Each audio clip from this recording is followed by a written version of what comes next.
ಸ್ನೇಹಿತರೆ ನಮಸ್ತೆ. ನಾಡು ನುಡಿ ಯೂಟ್ಯೂಬ್ ಚಾನಲ್ಗೆ ನಿಮಗೆಲ್ಲ ಸ್ವಾಗತ.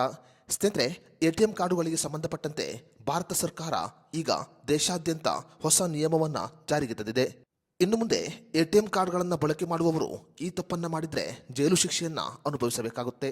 ಎಟಿಎಂ ಕಾರ್ಡುಗಳ ದುರ್ಬಳಕೆಗೆ ಸಂಬಂಧಪಟ್ಟಂತೆ ಭಾರತ ಸರ್ಕಾರ ಈಗ ದೇಶಾದ್ಯಂತ ಹೊಸ ನಿಯಮವನ್ನು ಜಾರಿಗೆ ತಂದಿದೆ. ಹಾಗಾದರೆ ಎಟಿಎಂ ಕಾರ್ಡುಗಳನ್ನು ಬಳಸುವಾಗ ಯಾವ ತಪ್ಪನ್ನು ಮಾಡಿದರೆ ಜೈಲು ಶಿಕ್ಷೆಯನ್ನು ಅನುಭವಿಸಬೇಕಾಗುತ್ತೆ ಅನ್ನೋದರ ಬಗ್ಗೆ ಸಂಪೂರ್ಣ ಮಾಹಿತಿಯನ್ನು ಈ ವಿಡಿಯೋದಲ್ಲಿ ನಾವು ನಿಮಗೆ ತಿಳಿಸಿಕೊಡ್ತೀವಿ.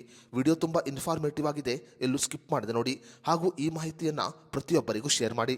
ಸ್ನೇಹಿತರೆ, ಭಾರತ ಸರ್ಕಾರದ ನಿಯಮದ ಪ್ರಕಾರ ಮೃತ ವ್ಯಕ್ತಿಯ ಎಟಿಎಂ ಕಾರ್ಡ್ಗಳನ್ನು ಬಳಕೆ ಮಾಡಿಕೊಂಡು ಎಟಿಎಂ ಮೂಲಕ ಹಣವನ್ನು ಹಿಂಪಡೆಯುವುದು ಕಾನೂನು ಬಾಹಿರವಾಗಿದೆ.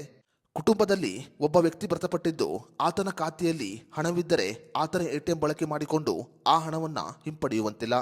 ಒಂದು ವೇಳೆ ಮೃತಪಟ್ಟ ವ್ಯಕ್ತಿಯ ಖಾತೆಯಲ್ಲಿ ಹಣವಿದ್ದರೆ ಬ್ಯಾಂಕಿಗೆ ಅದರ ಬಗ್ಗೆ ಮಾಹಿತಿಯನ್ನು ಕೊಡಬೇಕು. ಅವರ ಬ್ಯಾಂಕ್ ಖಾತೆಗೆ ನಾಮಿನಿ ಇದ್ದರೂ ಅಥವಾ ಇಲ್ಲದೇ ಇದ್ದರೂ ಬ್ಯಾಂಕಿಗೆ ಇದರ ಬಗ್ಗೆ ಮಾಹಿತಿಯನ್ನು ಕೊಡಬೇಕು. ನಾಮಿನಿಯಾದವರು ಮೃತ ವ್ಯಕ್ತಿಯ ಸಂಪೂರ್ಣ ಮಾಹಿತಿಯನ್ನು ಬ್ಯಾಂಕಿಗೆ ಕೊಡಬೇಕಾಗುತ್ತೆ.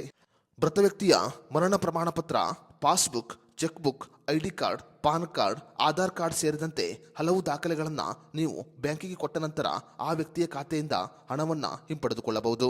ಇದರ ಹೊರತಾಗಿ ಅವರ ಎಟಿಎಂ ಕಾರ್ಡ್ಗಳನ್ನು ಬಳಕೆ ಮಾಡಿಕೊಂಡು ಎಟಿಎಂ ಮೂಲಕ ಹಣವನ್ನು ಹಿಂಪಡೆಯುವುದು ಕಾನೂನು ಬಾಹಿರವಾಗಿದೆ.